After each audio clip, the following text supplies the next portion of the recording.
Welcome to the Healthyism Podcast, a panel discussion on innovations in health and self-care. My name is Christophe. I'm a health business expert, author, and professional keynote speaker. Every week, I discuss with a panel of experts the positive changes that are shaping our health and happiness. And for this discussion, we have three of your beloved experts in the panel. Calling in from France this time is our digital health connector, Aline Noizet. From Colombia, but living in Berlin, digital health expert for startups, Nia Escobar-Kölle. Good morning. And last but not least, from Ghent, Belgium, human experience expert, Zouina. Goedemorgen. Goedemorgen. That means that we are missing from Scotland, but living near Brighton, medical expert in digital innovation, Dr. Keith Grimes. How are we doing, guys? It's Very wonderful. good. Spring has sprung. Yeah. Definitely is. Spring is sprung. I did some wellness this weekend. A wellness that we already discussed. I went to a rave, the new type of wellness. Completely lost myself in the music. Was with a whole bunch of friends, so community. And I think 20,000 steps or something. So very good for my health. Feel really rejuvenated. The day itself, ever since, I've been feeling terrible because I hardly slept. The side effects, 50-50. The side effects, 50-50. But it was because great. you hardly slept. Hardly slept, yeah, sure, yeah. I went to bed when I normally would wake up, so that's kind of the disadvantages of a rave wellness, perhaps, yeah. And how did you knee all that? Well, I iced it before twice. Normally, I only do it one time a day, and I did it when I got home. That's for sure. Okay. But that's all the small side effects of feeling rejuvenated for at least a couple of hours. Next time you come to the clinic, we'll give you some high potent regenerative treatment, and you'll do 30,000 steps. Sorry.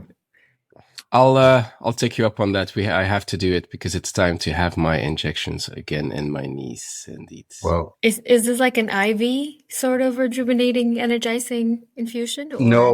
What we do at the clinic is we take some elements of your own body and then filter them and then present them back to the body in order to reduce inflammation, boost regeneration. But there's a lot of differences. A lot of people say they're doing it, but of course, you need to do it right. And there's a big difference, yeah.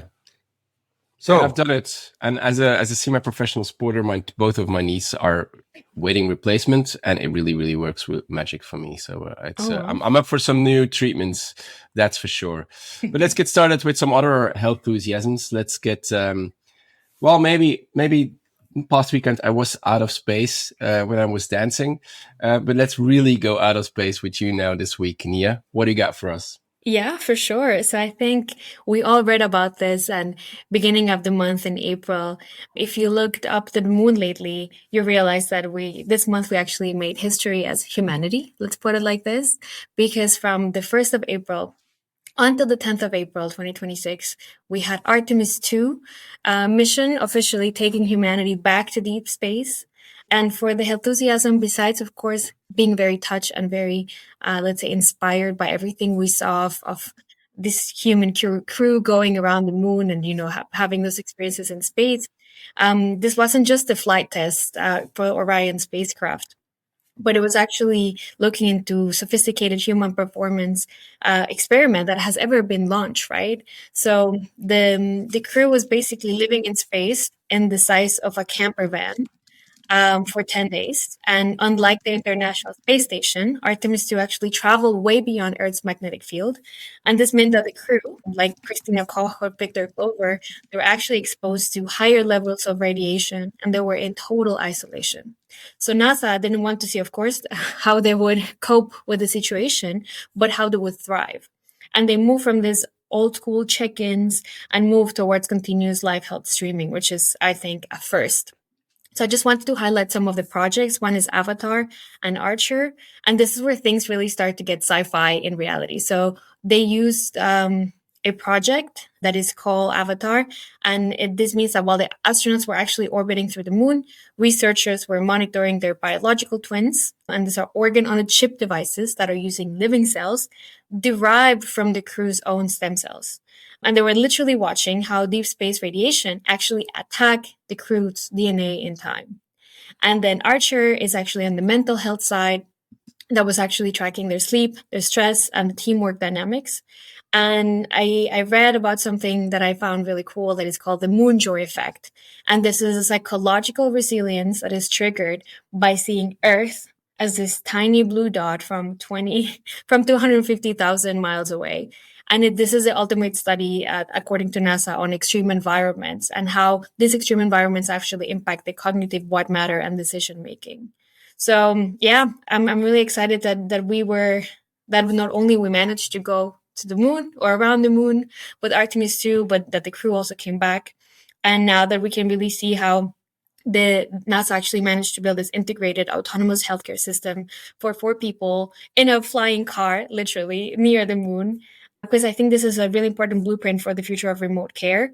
And Artemis also proved that the future of medicine isn't just about treating a disease, but it's about continuous monitoring, personalized monitoring, whether you're in a high traffic city or orbiting around the moon. It is possible. So space isn't just the final frontier, but it's also a really interesting and extreme stress test for healthcare that we can use, hopefully not too far from today. Super interesting. I've been following it with one eye. Half of the time, what I've noticed was that people are still in the, is this real type of thing? And they were all looking into science that they weren't actually close to the moon and that it was all fabricated again, like in the 60s. And they're making jokes like they did with Kate Perry, who went into outer space for a while. And so it's funny that in 2026, we're already 2026, that this is still a debate, I think. I mean, I was really wondered by that, but strange things happening. And I think, I mean, you will see a lot of conspiracy theory about why some of them came back and one was standing and the others didn't. But I think ultimately you can research and look at this from all different angles. But what I found really touching was this went beyond just like the political sphere and the reality that we're living today. But it just really felt like humanity is going back to space. Yeah. So I thought it was very inspiring to see something like this happening, especially in the times we're living.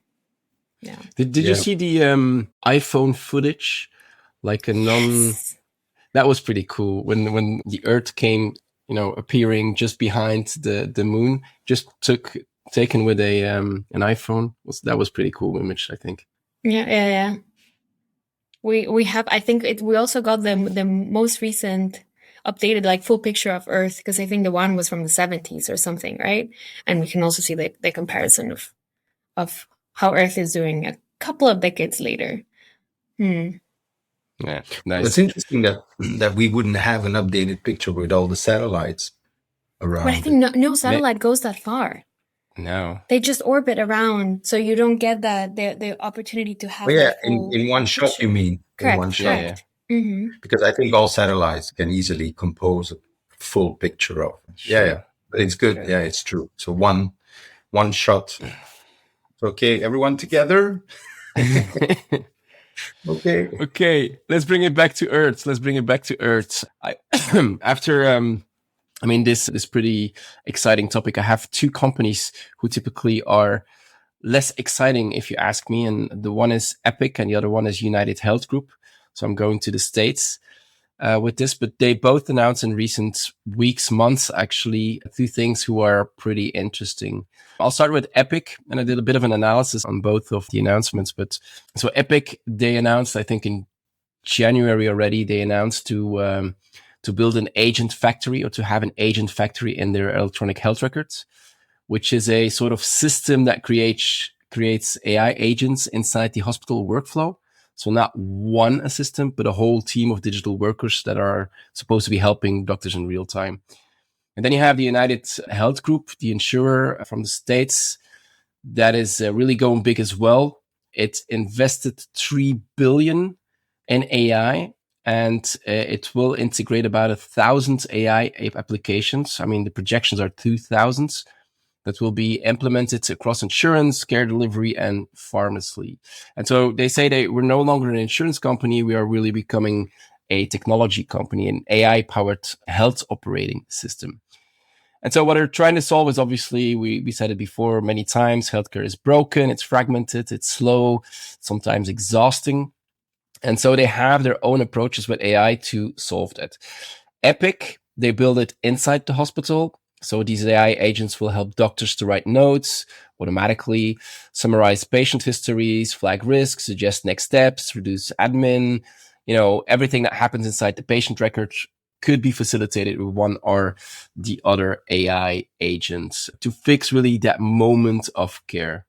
And then you have the United Health's approach, which is across the whole system, processing claims, billing instantly, deciding what or who gets reimbursement, guides care pathways across providers, connects insurance, doctors, pharmacy, optimizes costs, outcomes, scales, all of these things. The whole flow of care should be fixed with that.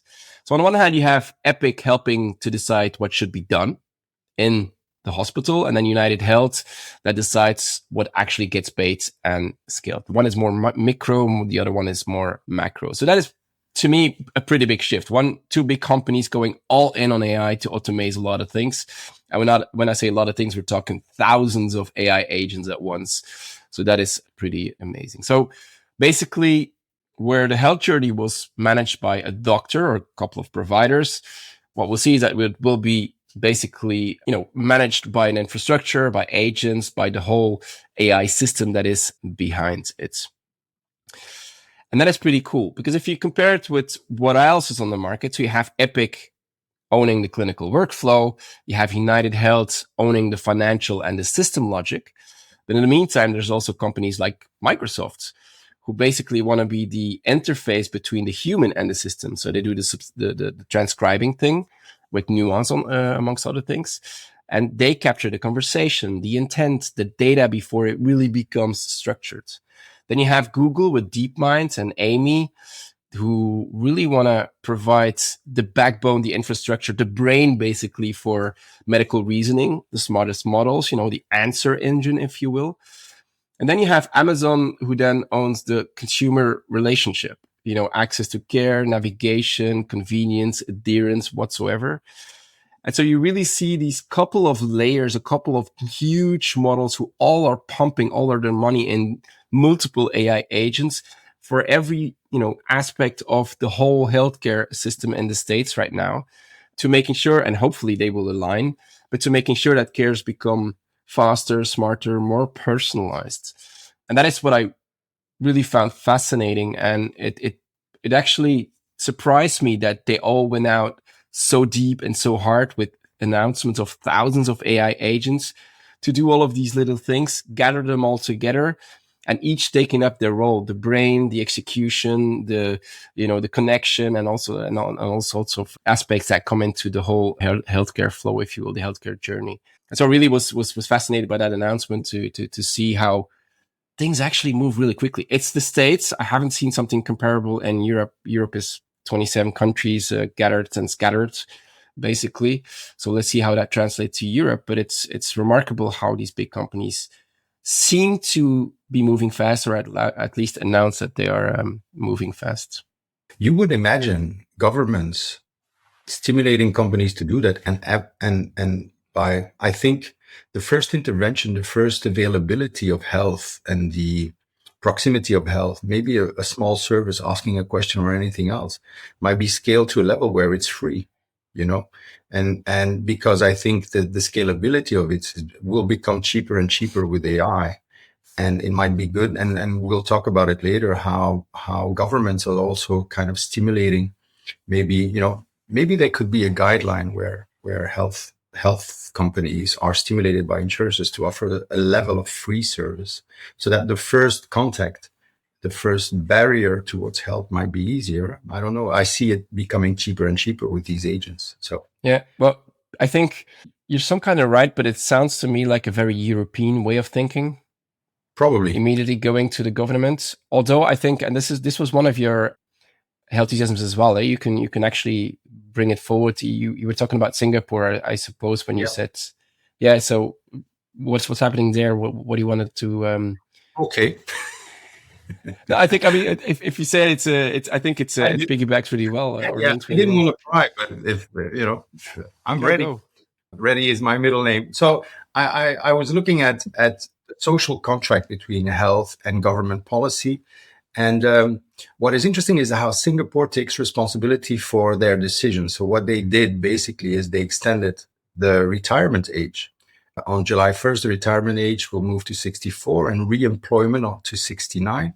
And they want to push the envelope by 2030. They want to make the retirement age 65 and the employment age to 70. But the headline for me isn't the number. It's the ecosystem built around that decision. How will we facilitate that? And Singapore has committed about 3.5 billion over the next decade to its Age Well SG program. And that's just the beginning.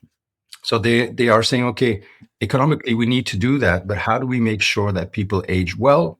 We know that longevity, that people age, live longer, but can we make them more productive in the end? We have something similar here in Belgium. It's called werkbaar werk, but the way Singapore mobilizes itself, it's incredible because they know the math won't work without the infrastructure. And if there's one thing you need to take away from this healthenthusiasm is how a government is taking responsibility for their guidelines.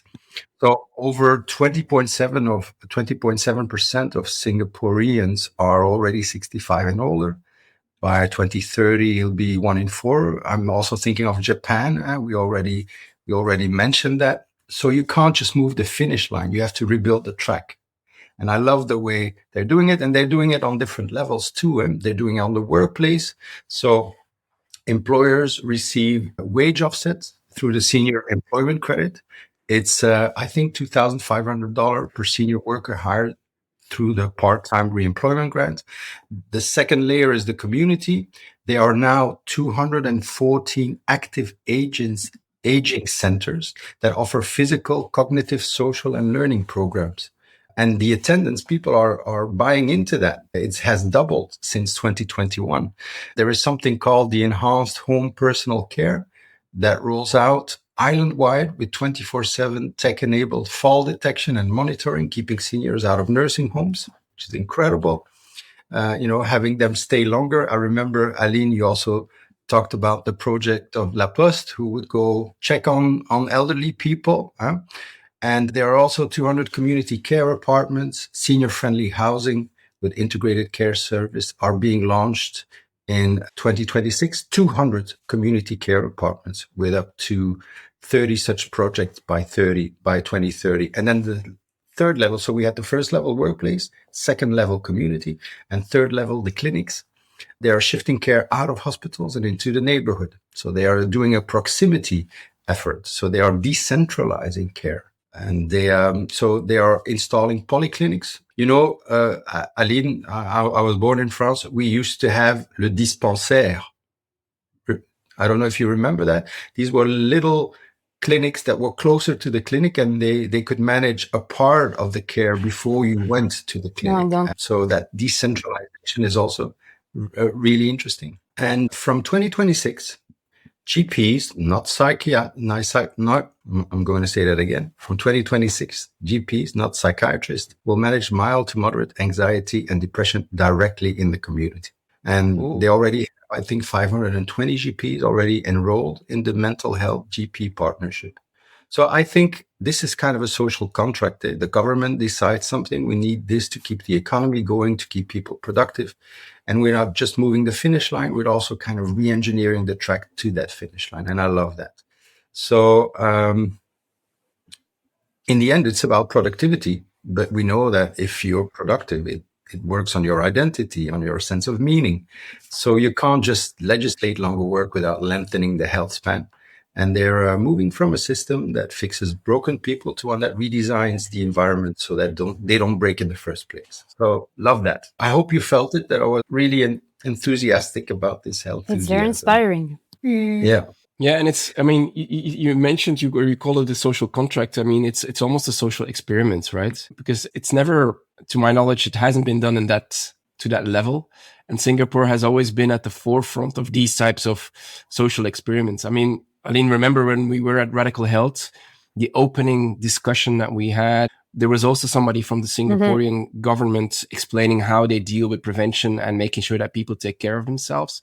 And it was a similar type of social experiment or social contract where actually the impact seems, I mean, you don't even doubt it when they present it. It's like, yeah, this is it, right? And then you hear a number of 3.5 billion and then you say, yeah, that's supposed to be working, I think. And I think if you look at Singapore, it's one of the so-called, like, it's not a blue zone per se, but it's a country where longevity is quite a factor. So of course it makes sense. I remember there was this documentary on Netflix talking about the blue zones and going around the world in different communities, including a community in the US, for example, which was quite shocking.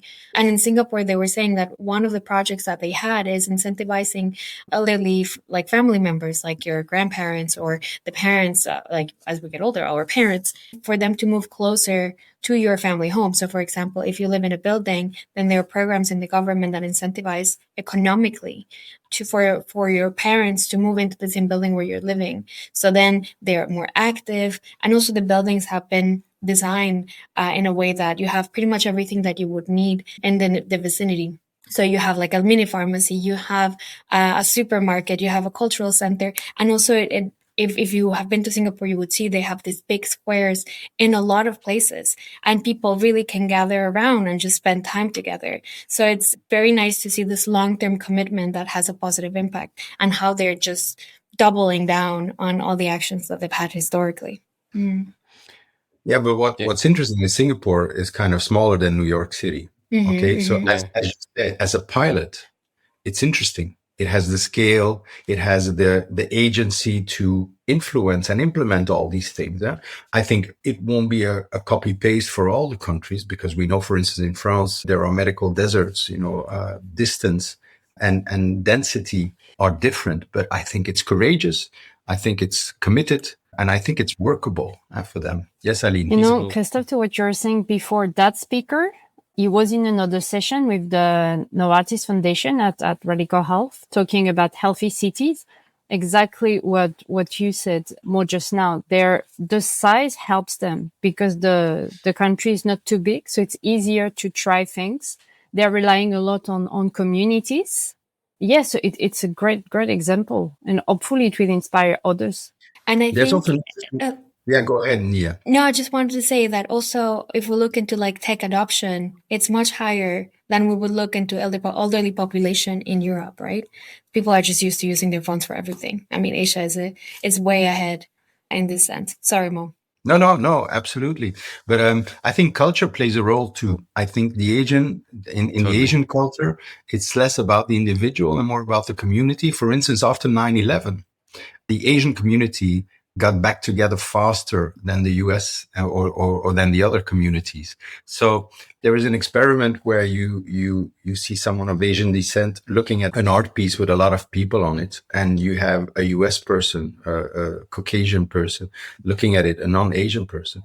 That non-Asian person will see the individual that is lit up in the middle, and the Asian person will see the people together. So that's kind of the consequence of the American dream. The identity, me alone, I can do it, rather than, Asian, there is support. It's not a coincidence that people bring food to other people, that people bring food to temples, to priests, they support priests and things like that. So I think that social fabric, as you said, Nia, is also something that is a differentiator. Yeah. Sorry to take so much time on this.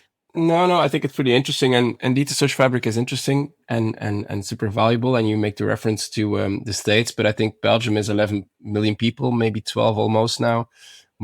We're nowhere near doing anything like that. While even though we have a very small scale and two big communities, if we split it into, we have the 6 million gap of Singapore, right? So, yeah, but policy is not unified in Belgium. Yeah, that's the thing. We are too small to be fragmented anyway. But very interesting how they try to solve again something which many other regions or countries or even cities have tried to solve really well with help, but never really managed to. So let's keep an eye on Singapore as we do.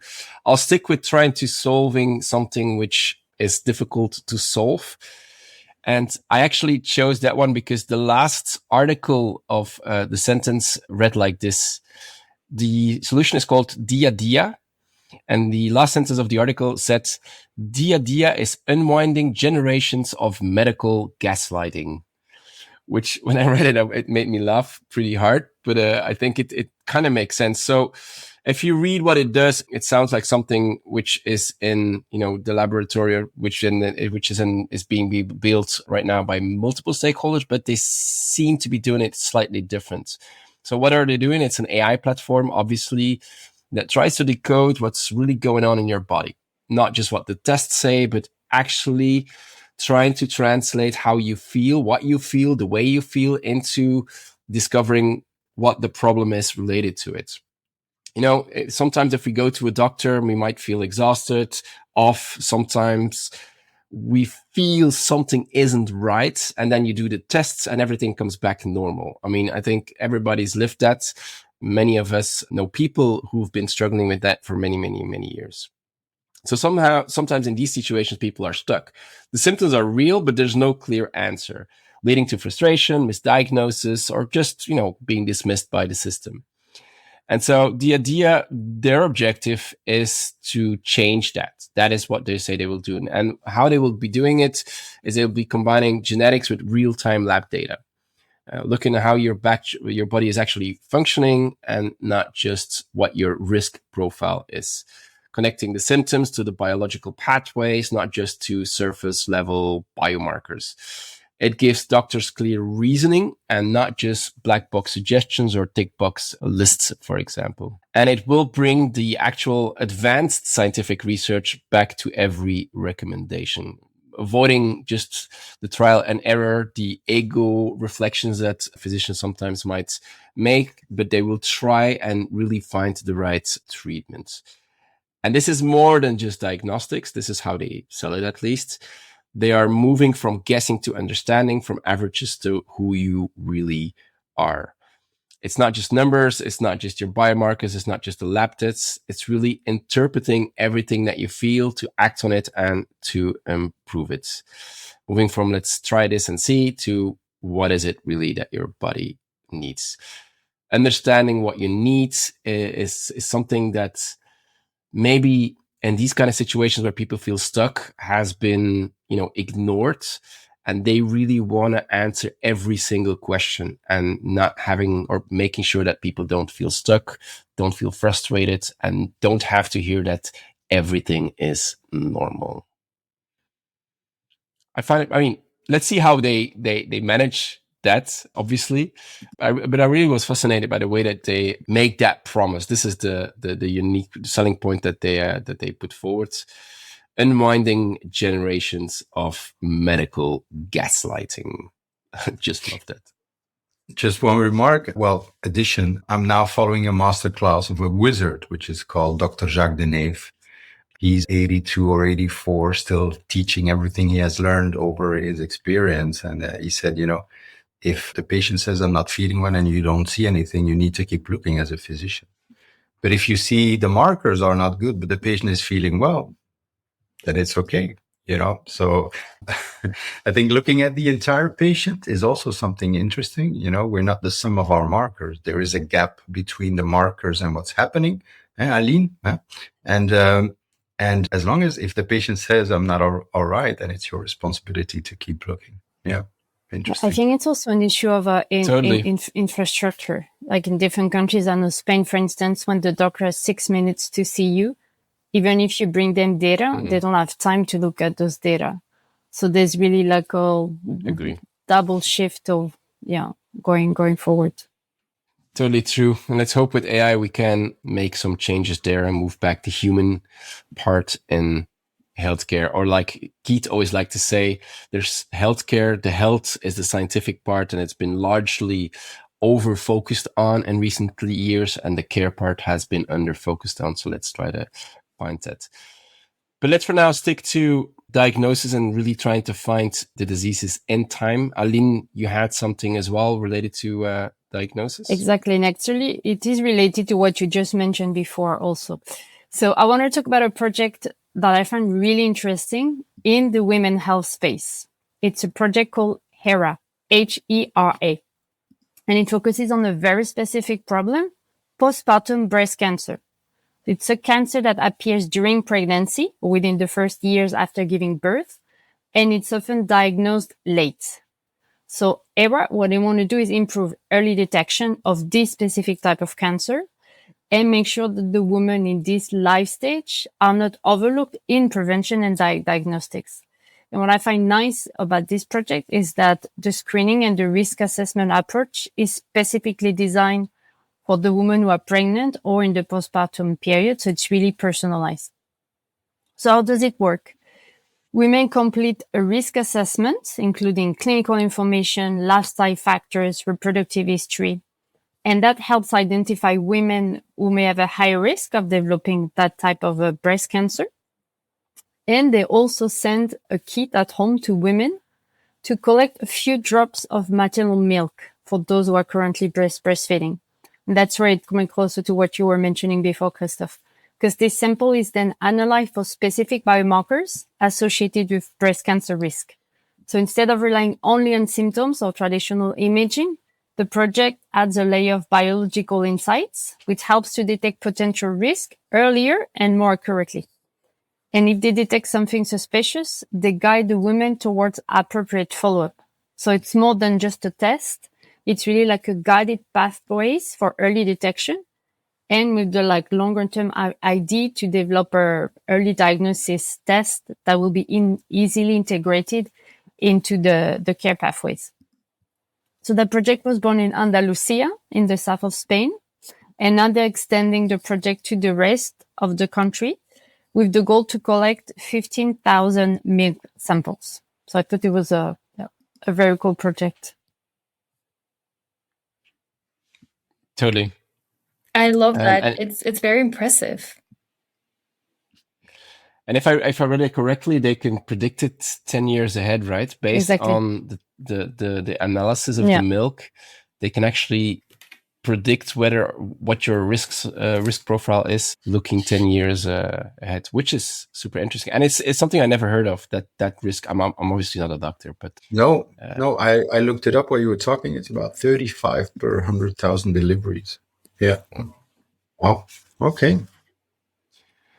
Very good. Thank you for that.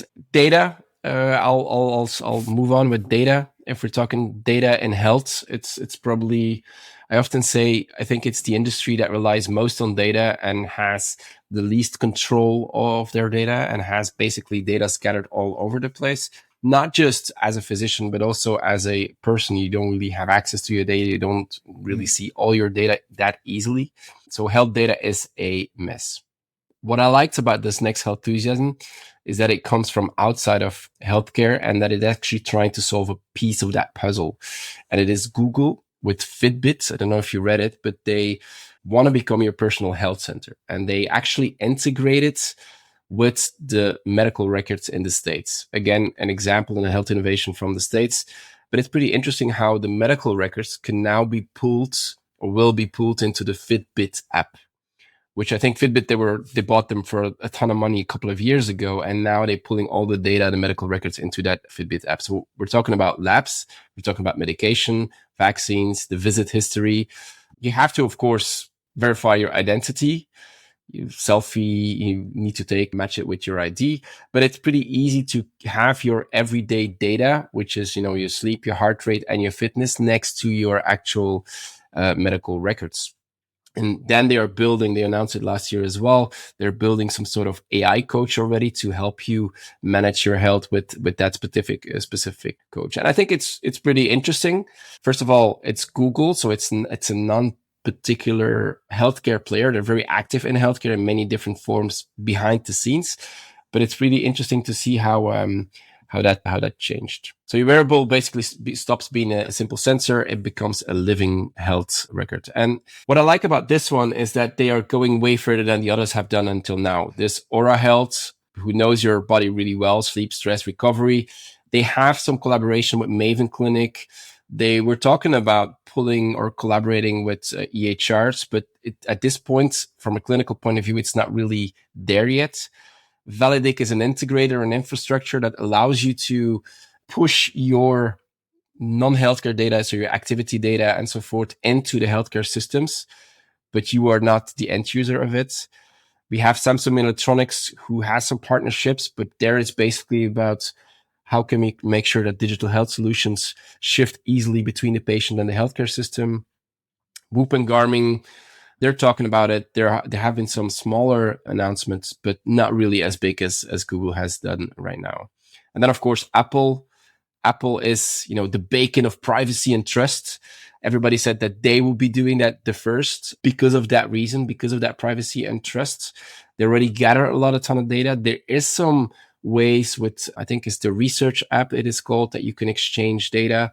And some hospitals like the Mayo Clinic and I think the Cleveland Clinic, it is possible to exchange some things, but it's not really a general strategy yet. Also, they don't add any AI health coach on top of it yet. It's just a gathering of data. So Google is right now the only one in this race to becoming the health operating system for the end user, the patient, the consumer, to be the place where data lives, where decisions are shaped, where behaviors actually are changing. So the question is, who will we trust? Will we trust that? Because then your medical data becomes in the hands of Google. That's the same one who provides you with all the Google ads and so forth. So what will we see after that? But I find it pretty interesting how it went in the margin, but I really think it wasn't such a big news yet, but I really think it's quite big as an announcement in itself. Yeah, it's remarkable how your health might depend on which technological ecosystem you're on. Yeah. It'll definitely be the case. Yeah. Yeah. And I really wonder if at some point it's going to, turn around, because we have been talking about connecting these devices into electronic health records and accessing this information, right? But what if that's not possible, or because of politics or because of integration or because of tech, it's not possible. And then we actually start to populate all the health data on the other side. And then at some point, this will become the main provider. Right? So then again, there's probably more people that are using Google for whatever than people are using the national system where the healthcare data is probably somewhere stored in, right? So I think it lowers the threshold more than it increases it, but it remains certainly from a European point of view.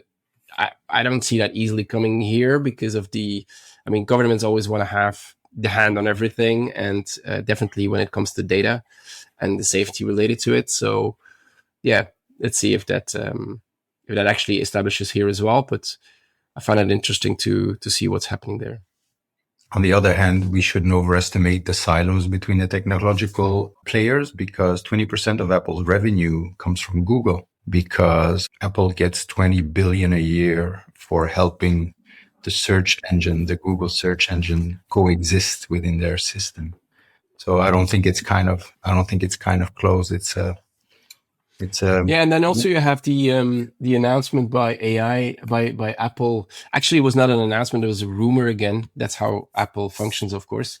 Is that they would open up, and I really find that super interesting.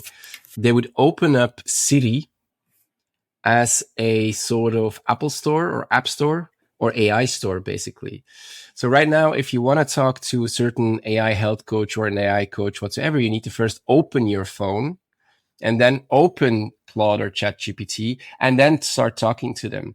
And so what they have now as one of the big AI plans, according to rumors, is that Siri would become a direct link to Claude. So you can actually say, instead of, hey, Siri, you can say, hey, Claude, or hey, chat, whatever, and then immediately talk to them even while your phone is closed, removing us away a little bit more from the phone. And I think that is, if that is their strategy, and I think Siri works pretty okay.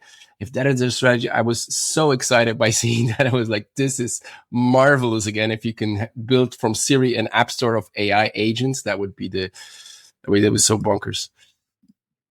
Did I just say bonkers? Okay.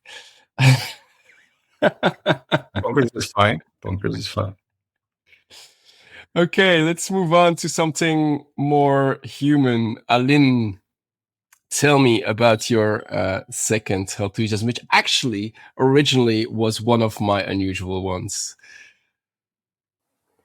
So it's one that I found, I found, yeah, very, very, very sweet. So it's about the cuddle bed. So the cuddle bed is an extended medical bed designed to allow patients to lie comfortably and cuddle their loved ones. So it can be their spouses, husbands, their kids, grandkids. And it's restoring something that is often lost in clinical settings, which is like the closeness, the touch, and the togetherness of the people. And it's especially meaningful in palliative care and end-of-life care. And it can be at home or at the palliative care at the hospital. And it's really in those moments where the connection matters just as much as a medical treatment. And it's an answer to a real need expressed by patients and families to be able to cuddle with patients and to spend more time close to them without disturbing the patient's care and comfort. And beyond the emotional part, the design is also improving the comfort for the patient by giving them more space, helping to reduce the pain and the discomfort in the bed, and making it easier for healthcare staff to provide care safely and effectively while they spend time with their families.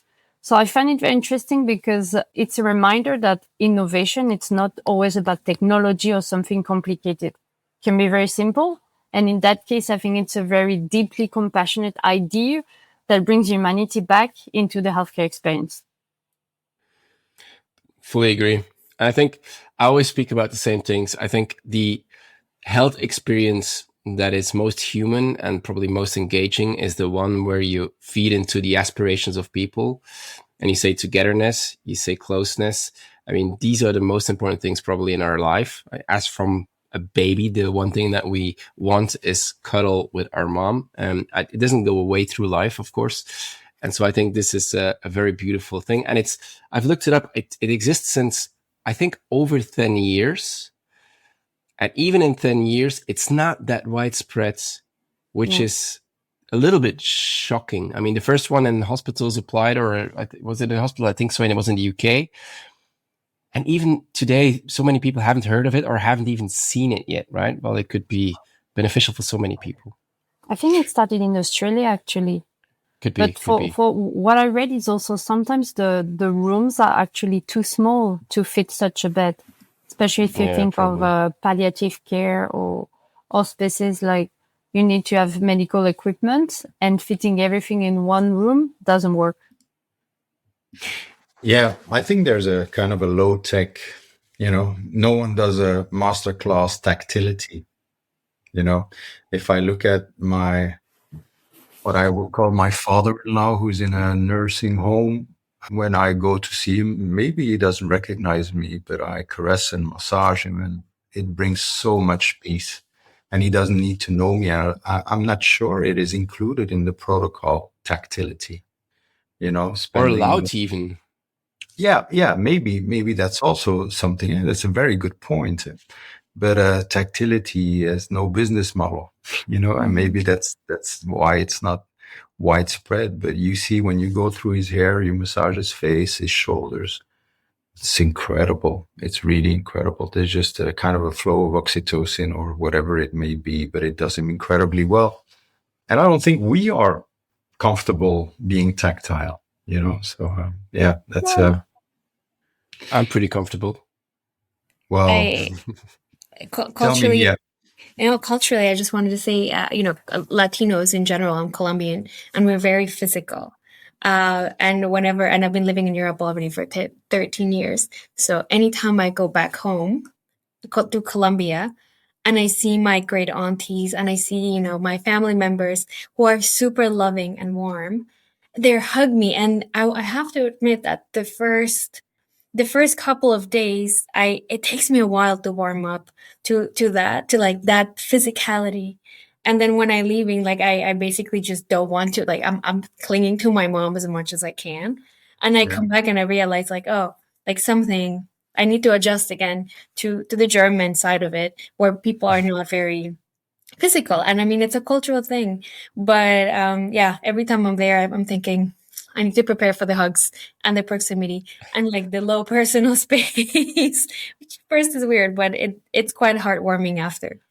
Yeah, what's interesting with that point is in Belgium, we are importing a lot of care into nursing homes from people from Africa or the Philippines.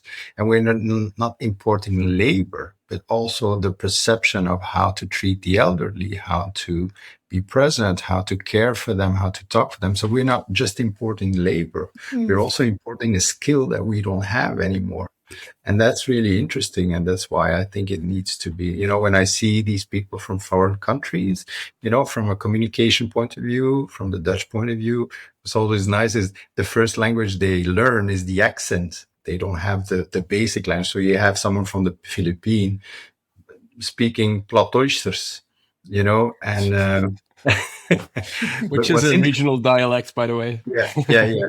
And what's interesting is when I observe them, I see, we're just not importing labor. We're importing a culture that perceives the elderly completely different. And I think it's dangerous because we are kind of subcontracting that part to these people, and it kind of absolves us of what we have to do. So, that's a good point. I'll follow up on that. I'll stay in that same zone, but I'll do it in Berlin, Nia. I want to talk about Erykah Badu. And before we went live, you were doing massive impressions of Erykah Badu, hitting the high notes and so forth. I mean, if you want to have an audience, this is the actual moment to do it. So I'll give you a couple of seconds to take your voice and. Let me get my afro first. So for people who doesn't really know Erykah Badu, she's the queen of neo soul. She's been around since the mid 90s.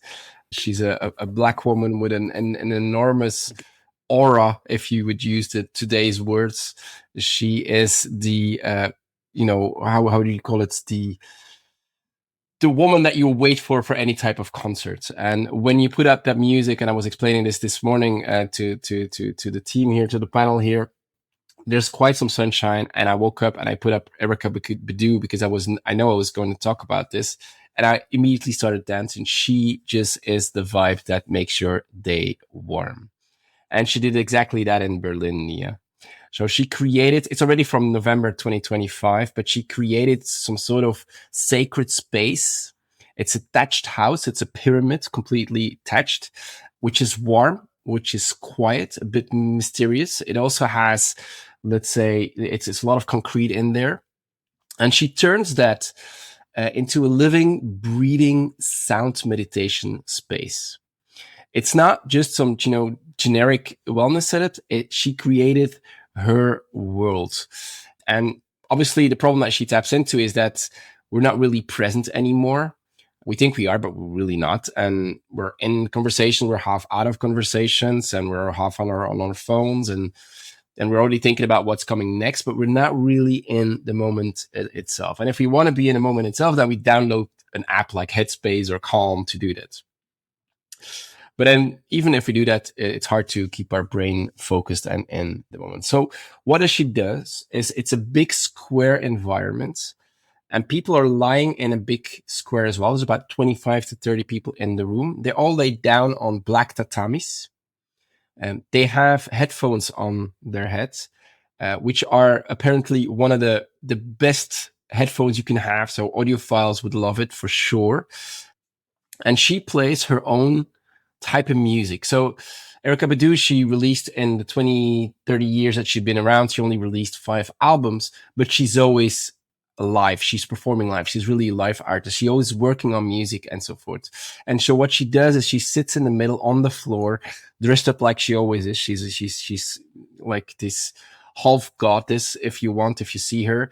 And she plays the music to her computer, and which is a very neo soul type of vibrant thing that goes into all of the microphones, and people and they hear the music and they really lose themselves while listening to it. It is that good that it holds the attention, and it's really an experience which is not just a meditation experience. It's an experience that she created that is all about her life and her vibe, and you are just there.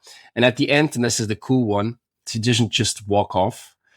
She just slowly fades out the music, then looks at the people in the room and asks this one simple question: how can we live the rest of our lives truly present and fully focused?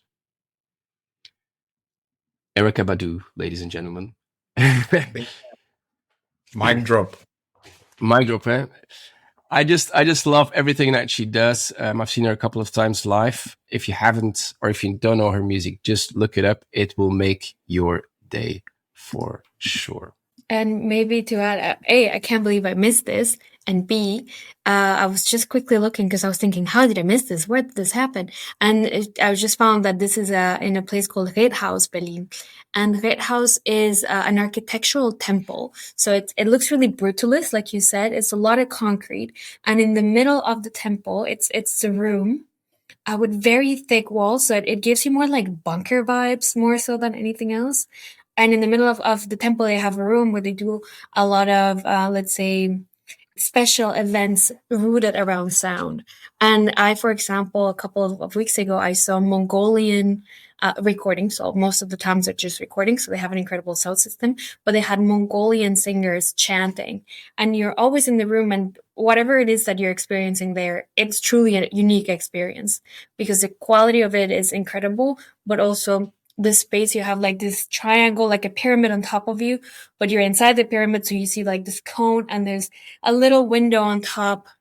So you really feel like you're shut out of the world. And as you're describing the session, I really feel sad that I missed it. But I can recommend, if you're ever in Berlin, please come and check out House. They have a lot of events that are very unique. Talking about FOMO, right? The good FOMO. Yeah, absolutely. Come and visit. We can go to another one. From one FOMO to another Mo, maybe you have another one? Yeah, I do have another one, but it's less upbeat than that. But yeah, I know. I kind of screwed up the whole order that I had in mind. But let's go back to science. We can't stay in that vibe. Sometimes we need to change. I have an advantage and also an inconvenience compared to you guys. I have more melanin. And that could be good for some things, but it could be worse for others, because it appears that, of course, addiction, if we talk about addiction, it's a biopsychosocial cocktail. But there's new research that is adding a new ingredient that is melanin, apparently. It suggests that higher melanin levels, the pigment that determines our skin tone, might increase our biological sensitivity to addictive substances. Now, if we look at that, and we look, of course, at the US, where the representation of African American is quite present, we see that they're 3 to 4 times higher. The drug-related arrest rates for Black Americans are 3 to 4 times higher. That's not the only reason for melanin, but it adds to the fact that not everyone is starting from the same baseline in terms of addiction. If we look at criminality, 51.2% of murder arrests are African American, 52.7% of robbery arrests, and Black individuals make up nearly half of people serving life. Of course, there's socioeconomic things, geographical and things like that. But I think it's an extra insight that, and we talked about Singapore, that might inform policy on how to address that, because not everyone is starting from the same level. And it also makes a substance not easier, you get addicted easier, and it's also harder to quit. So just say no doesn't work the same for everyone. It's a neurological unequal playing field.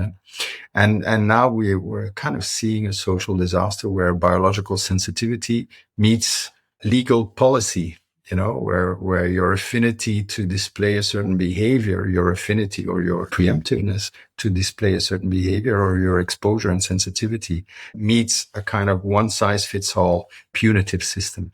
So that's a cycle of incarceration that science is now just starting to explain. So biology versus justice, melanin versus incarceration. So maybe there's a health intervention that accounts for biological diversity, and we're not practicing medicine. We're hard coding bias. And, from a behavioral point of view, I'm always looking, what are the biases? Who displays a higher bias? So if health isn't one size fits all, maybe justice cannot be a one size fits all, or social support cannot be a one size fits all. So that's, that might be an interesting, insightful thing to integrate. Yeah, I've never reflected on that before, so interesting take on it, of course. Nia, you had another one, and we're getting to the unusual ones bit by bit, I think. But Nia, you had another one that is a little bit unusual or coming close to something more unusual. Am I right? Yes. So I don't know if you guys have heard of the trend house burping. I think we talked about it. House burping. And like as in a burp. House burping. You're making your house burp. In Germany, we call this Lüftung. Maybe it rings a bell, but this is a concept of like opening your windows, even in winter, and I would say especially in winter, to get really fresh air into your house. And, when I moved to Germany, it was like, yeah, we just need to open the windows. It's freezing outside, doesn't matter, just in and out, literally 5 minutes. And it was like, yeah, we just feel better. And in the beginning, I was a bit skeptic. But I realized over time, there is something to this. And eventually Americans got into the trend. They call it house burping. And now that, this became a little bit more mainstream, turns out actually that there is an invisible link that has been proven by science between ventilation and IQ. So researchers looked into how adults living in high traffic areas, and they put them in through a month of real HEPA. So these HEPA filters, they became quite popular also during COVID. And for example, if you have a Dyson, you will see this has a HEPA filter, or any air purifier, they come with those. And so they put adults through a month of HEPA filter versus a placebo group. And the results showed something staggering, that the participants over the age of 40, like us, almost, were 12% faster on executive function compared to those who were not exposed to breathing the HEPA filtered air. So to put that in perspective, 12% jump is roughly the same as a cognitive boost that you get from a constant vigorous exercise routine. So this is not performing a little bit better, but consistently better. And it turns out that the particulate matter doesn't just really hurt the lungs, as we have been, I think, thought or assumed, but it actually reduces brain white matter, which is the wiring responsible for neurosignaling. And just by simply filtering those particles out of air, we're just preventing disease, but we're also optimizing mental flexibility and mental performance in real time. So we talked about, mental wellness, environmental wellness, and it proves that, cognitive health is not just about what we do. It's also where we are and what we're surrounded by and the environment we're in. And if something as simple as a HEPA filter, you can buy a HEPA ventilator on Amazon for like 20, 30 euros.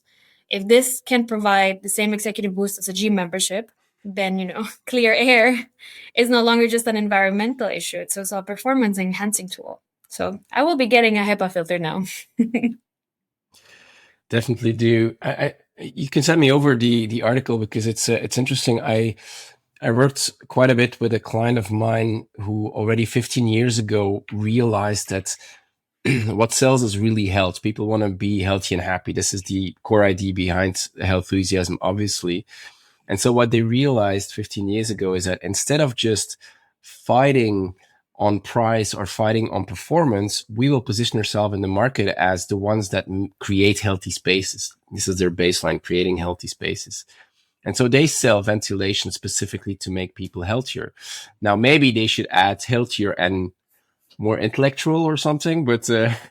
definitely smarter. But I mean, it's interesting to hear indeed. Thank you for that.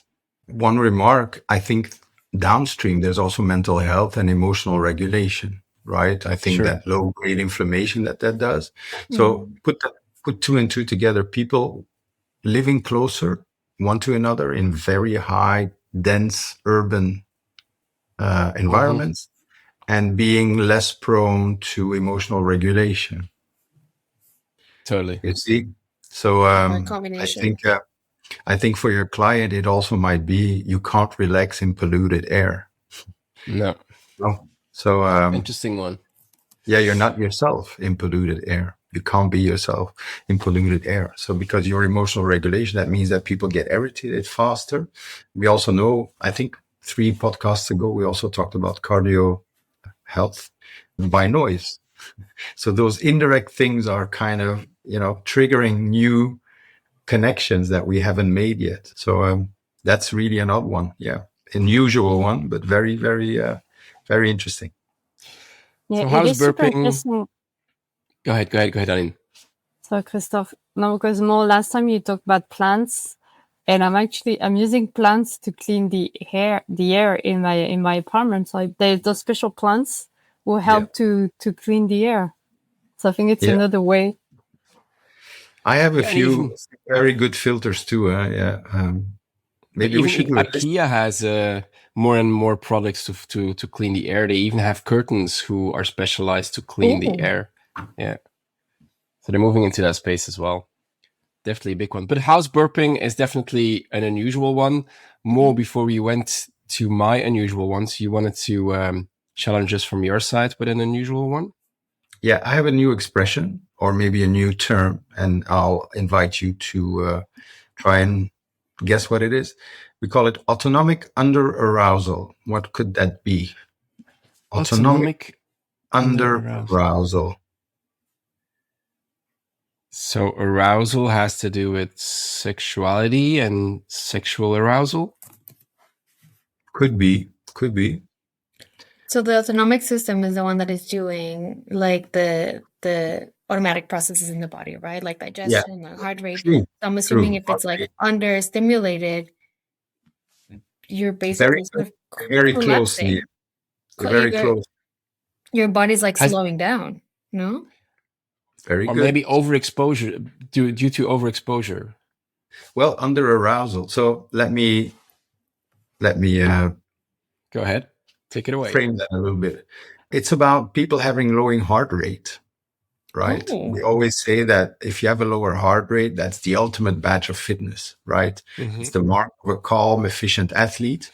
But now there's a study, 700,000 people, that has found a darker correlation, that men with lower resting heart rates are significantly more likely to commit violent crimes.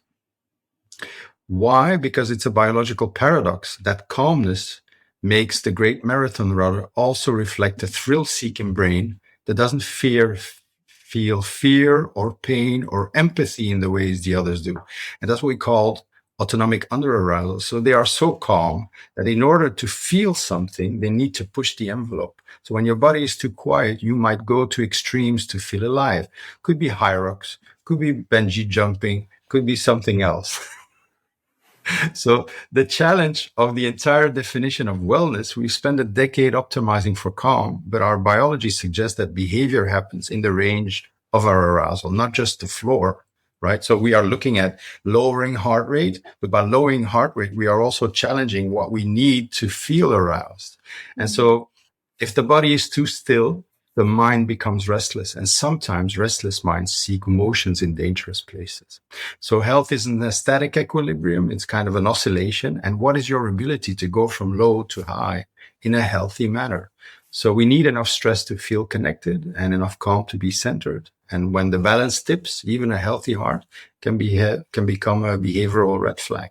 So if you go dating, you say, what is your heart rate? Your resting heart rate. If it's too low, run. And these words in the same sentence, run and low heart rate, have never been used in that way, I think. Right. So, yeah. Autonomic under-arousal. Crazy. Super interesting. And a good tip for the next time we might go dating. I'll throw it back at you with another unusual one more. I suppose you won't know it. And if you don't know it, I'll give you a tip. But what is FIKA? It is written as FIKA. FIKA. I see the two women nodding heavily. F stand for female, because I see Aline and Nia. It's not an abbreviation. It's an actual word. Well, in Italian, it's not a nice word. I'm not sure. Okay, but let's not go down that path then. So I suppose you don't know it, but I see the two ladies heavily nodding. So bring them forward. Other people here. Aline, Nia. Aline? Yeah, I don't know. It's like the goûter, as we say in French, like in Scandinavian culture. It's kind of the small breakfast or what you have in the mid-morning or... It's like a coffee break. Exactly. Where you're like fully present, you're like enjoying, like you're just there. You're nowhere else but there. Yeah. It's not really, it's a coffee break, but it's not really a coffee break. It's really something that the Swedish people do just to take a moment for themselves, to be in the moment. So you don't talk about work, you don't talk about life, basically. You just talk about random stuff and you are there about nothing else. And it builds relationships with others because you don't do it alone. And this is, I mean, we had a call this week, Mo, and you said, let's go have a coffee someday soon. Well, let's go have a FIKA someday soon, I would say.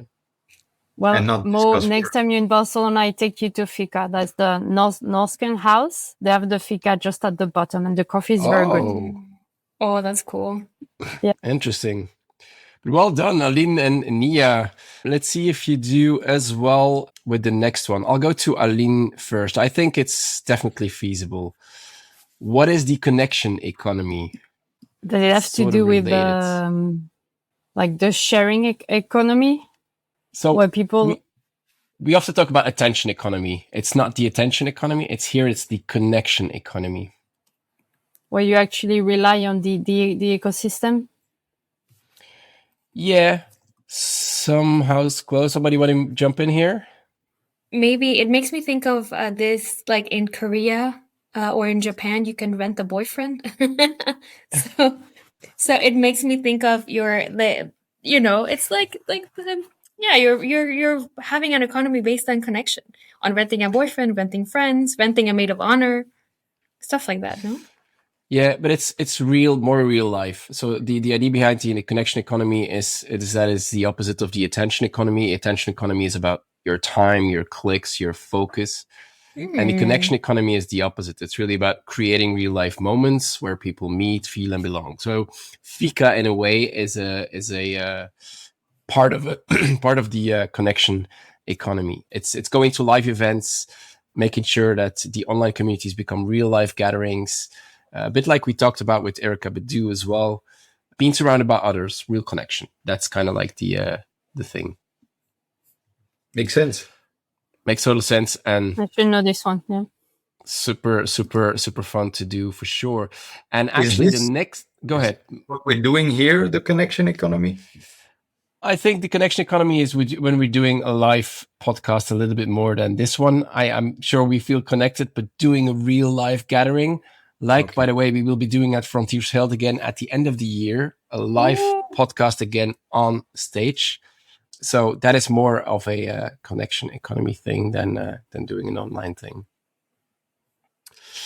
But I stick with the connection economy, and I'll go to another example. And this is specifically for you, Nia. I'm not sure if you know what it is because it doesn't happen in Berlin, I believe. But it's definitely something that might attract your interest. And it is Nike's, so the company Nike's After Dark Tour.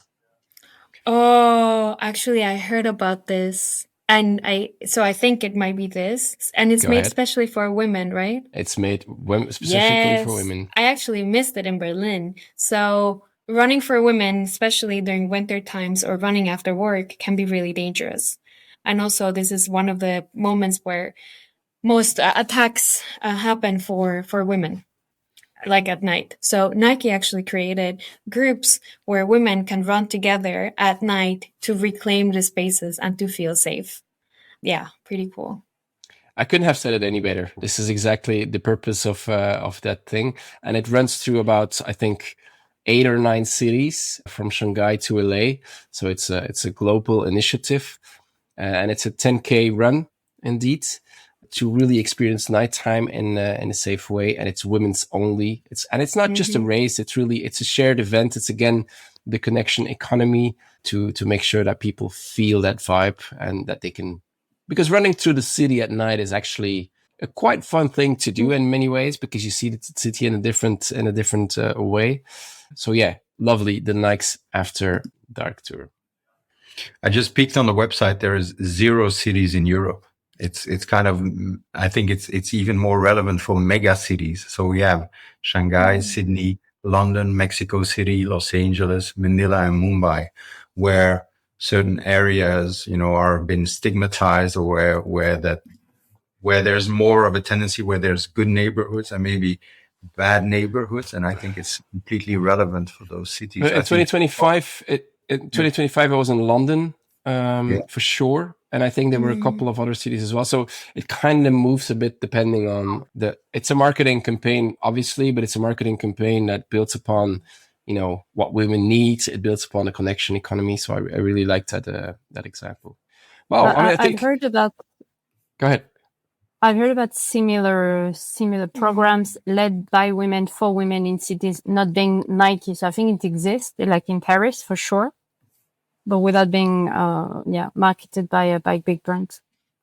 Yeah, I saw some in Berlin right before we had the summer change, the time, because of course, like now it's 8 p.m. and it's sunny, but especially during winter it was very nice. And I personally also avoided running. I usually run in the park, and it was like, I don't feel so comfortable sometimes. So I think those are very necessary spaces, even in Europe.